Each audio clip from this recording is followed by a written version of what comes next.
সাম্প্রতিক সময়ের তীব্র তাপদাহকে পুঁজি করে জমে উঠেছিল নকল স্যালাইনের ব্যবসা। গত এক সপ্তাহে অভিযান চালিয়ে এমন একাধিক নকল স্যালাইন কারখানার সন্ধান পেয়েছে গোয়েন্দা পুলিশ। গ্রেপ্তার করা হয়েছে 6 জনকে। পুলিশ বলছে শুধু পানি আর চিনি মিশিয়ে নামি দামি ব্র্যান্ডের মোড়ক নকল করে বাজারে ছাড়া হয়েছে নকল স্যালাইন। আরও জানাচ্ছেন মহিম মিজান। বিকাশে কম খরচে ক্যাশ আউটের লিমিট বেড়ে 50,000, প্রিয় এজেন্টও 2টা। কদিন আগেই তীব্র তাপদাহে বিপর্যস্ত ছিল জনজীবন। হঠাৎ করেই বাজারে বেড়ে যায় স্যালাইনের চাহিদা। এই সুযোগে বিখ্যাত বিভিন্ন ব্র্যান্ডের মোড়কে বাজারে ছাড়া হয় নকল স্যালাইন। বাজারে ছাড়ার জন্য প্রস্তুত থাকা ওই স্যালাইনগুলো দেখে বোঝার উপায় নেই যে এগুলো নকল।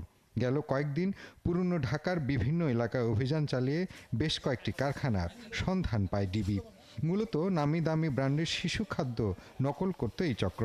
তাপদাহের সুযোগে কাজে লাগিয়ে হঠাৎই শুরু হয় স্যালাইন ও জুসের ব্যবসা। অস্বাস্থ্য পরিবেশে শুধু পানি আর চিনি দিয়েই তৈরি হতো এইসব স্যালাইন বা জুস।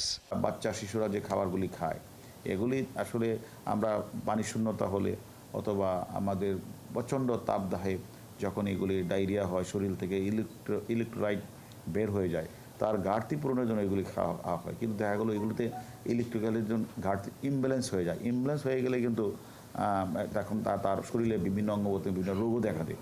তো সে কারণে আমরা মনে করি অনেক সময় brain damage, kidney, heart damage এগুলো হয়ে যায় এরকম কারণে।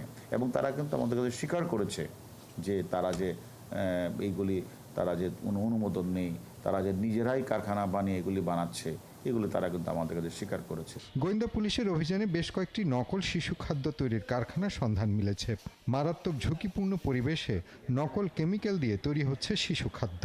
তার দেশি বিদেশি মোড়কে বাজারজাত করত চক্রটি। শাহনেওয়াজ এবং মোর্শেদ তারা হলো বিক্রয় কর্মী, তারা ডিস্ট্রিবিউটার।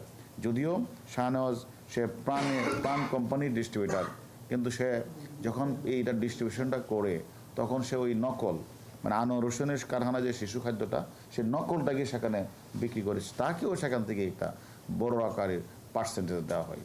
ভেজাল ও নকল ওষুধ থেকে শুরু করে নকল পণ্য উৎপাদন ও বিক্রির সাথে জড়িতদের বিরুদ্ধে অভিযান অব্যাহত রয়েছে বলে জানান ডিবি প্রধান। মহিম মিজান, ৭১, ঢাকা।